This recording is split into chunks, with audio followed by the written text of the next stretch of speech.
झगड़े के बीच में ये कर्टन ठीक करने लगता है।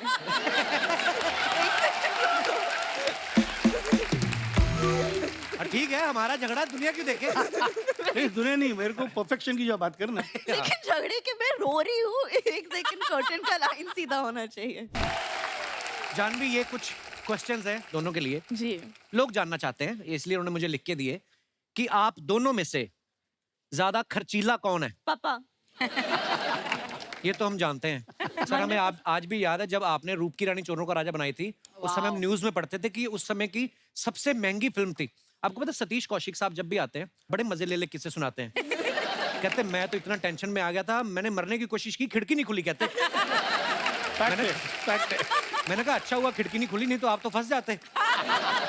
नहीं, आपको किस्सा पूरा सुनाता हूँ। अच्छा जी। मतलब हम लोग एयरपोर्ट के लिए जा रहे थे, हैदराबाद का प्रीमियर था। अच्छा जी। Thought began from my house. अच्छा जी। तो मेरी गाड़ी में सतीश आगे बैठा था, श्री मेरे साथ पीछे बैठी हुई थी।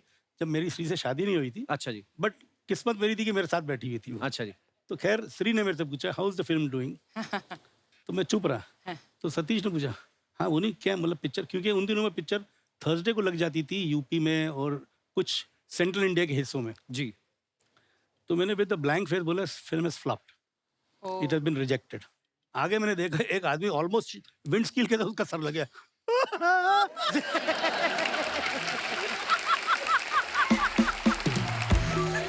वो रोने लग गया। तुमने सतीश हौसला रख, आगे अपनी दूसरी भी पिक्चर रहेगी। आप दोनों में से गुस्सा किसको ज्यादा आता है? मुझे पहले गुस्सा बहुत कम आता, बहुत कम। स्कूल के दिनों में आता था। अच्छा जी। बल्कि एक किस्सा मैं आपको सुनाऊं। मुझे आदत है, मेरे घर पे दही मेरे लिए अलग बनता है। अच्छा जी। और अलग कटोरी में या कटोरी में दही बनेगा, उसमें कोई क्रैक नहीं होना चाहिए। अच्छा। बिल्कुल क्लियर सपाट होना चाहिए। हाँ। जो जिसमें दही जमा हो। अच्छा जी। तो मैं इंटर में था, कॉलेज जाने के पहले शगुन होता है ना, दही खा लो या शक्कर खा लो या कुछ ऐसे शगुन होता है ये। तो मेरे घर पे उस रोज मम्मी शायद पहले निकल के बोल के गई थी मेरे घर के सर्वेंट को कि भैया ये दही चका देना बोनी को before he leaves for his exams. तो वो दही की कटोरी जो लाया उसमें क्रैक थे और ऊपर पानी जैसा आ गया था। दही जब क्रैक होता है पूरा जमा नहीं हो तो थोड़ा पानी भी I flung this thing, I am not going for the exam क्योंकि दही में क्रैक। ये कुछ नहीं है, कुछ ही साल पहले की बात है। मम्मा कोशिश कर रही थी कि इनको वॉक्स पे लेके जाए ताकि इनका थोड़ा बटर जो है कम हो। लेकिन और हर रोज कोई ना कोई बहाना बनाते थे। एक दिन मुश्किल से वो नीचे उतर गए शूज पहनने के, और शूज पहन रहे थे और पापा को थोड़ी दिक्कत होती है तो मम्मा उनका लेस बांधी थी 1 घंटे के लिए। ये जूता ये जूते से टाइट है, नहीं अभी ये थोड़ा लूज है, नहीं इसका ये थोड़ा लंबा हो गया, इसको वापस 1 घंटे के लिए। फिर मामा ने कहा छोड़ो, नहीं नहीं चलो। और गिव अप कर। परफेक्शनिस्ट आदमी ना एक्चुअली बड़ा परेशान भी होता है, तो उसको हर चीज में परफेक्शन चाहिए। झगड़े के बीच में ये कर्टन ठीक करने लगता है।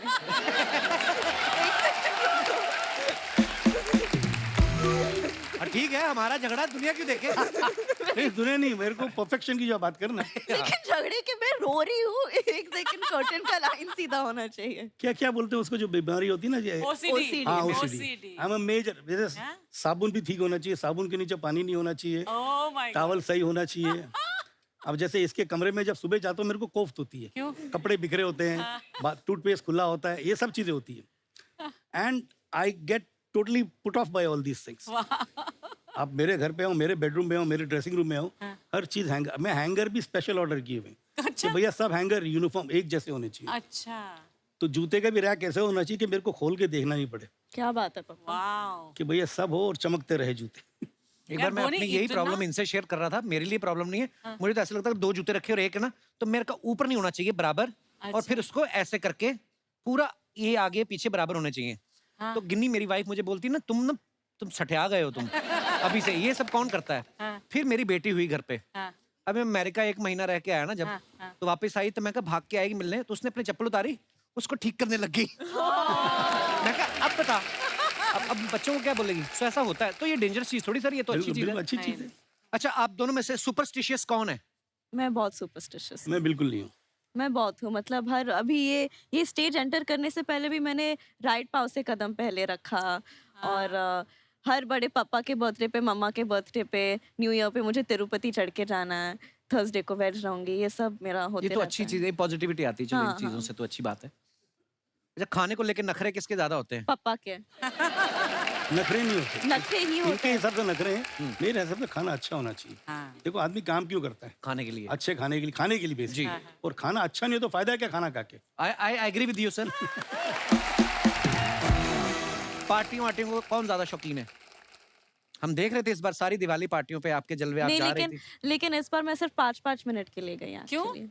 क्योंकि मिली नाम की एक फिल्म आ रही है, इसके प्रमोशन में थोड़ी बिजी हूँ आजकल। प्रमोशन कर दिया। Smart girl.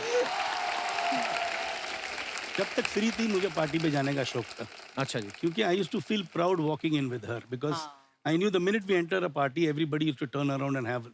मुझे ऐसा लगता है मुझे भी लोग देख रहे हैं, देखते उनको ही How थे, sweet. पर मुझे लगता है मुझे भी लोग इसी बहाने मुझे देख रहे हैं, because she always used to hold my hand and I used to hold her hand, so I used to enjoy those moments. तो जब से वो गई है तो पार्टी जाने का मतलब होता है ना कि it's not, it doesn't give me the same happiness और सेम वाइब जहाँ पे जरूरी होता है जाना। अब जैसे इस दिवाली पे मैं कहीं नहीं गया, क्योंकि दिवाली पे सब अपने हस्बैंड वाइफ के साथ है, सब ये, तो मैं अकेला जाके क्या करूंगा? और श्रीदेवी जी को तो पूरी दुनिया इतना मिस करती है, आपकी तो लाइफ पार्टनर थी वो, और पर यही जिंदगी है सर। जानवी, एक बात आपसे पूछनी है। जैसे आपने धड़क में एक राजस्थानी लड़की का रोल प्ले किया, एक छोटे शहर की लड़की का, इसमें बिल्कुल ही अलग है कि जाके आप कहीं फंस जाती। कभी ऐसे बचपने में या इस रोल के लिए ही भले ही आपने कभी फ्रिज खोल के उसमें बैठ के ट्राई किया है कभी?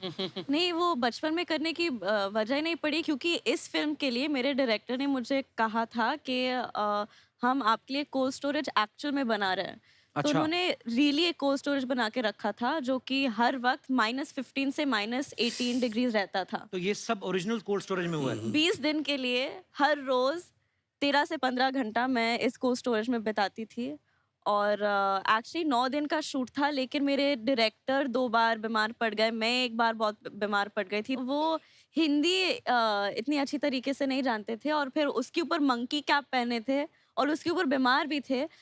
हम उन्होंने आधी से ज्यादा फिल्म साउंड्स में डायरेक्ट किया है। तो मतलब अच्छा टेक मतलब बुरा टेक मतलब और ठीक है, लेकिन बेटर हो सकते ऐसे ठंड भी लग रही होगी ना आपको? और एक ही इंस्ट्रक्शन था हर टेक में, क्योंकि हम 15-15 मिनट के टेक्स रन करते थे, और वो माइक में रहते थे और बोलते रहते शिवरिंग मोर शिवरिंग, शिवर मोर। कभी कभी मेरी हंसी निकल जाती थी, क्योंकि मैं यहाँ इमोशनल सीन कर रही हूँ, रो रही हूँ, सोचू कि मैं मरने वाली हूँ, और बैकग्राउंड में शिवरिंग मोर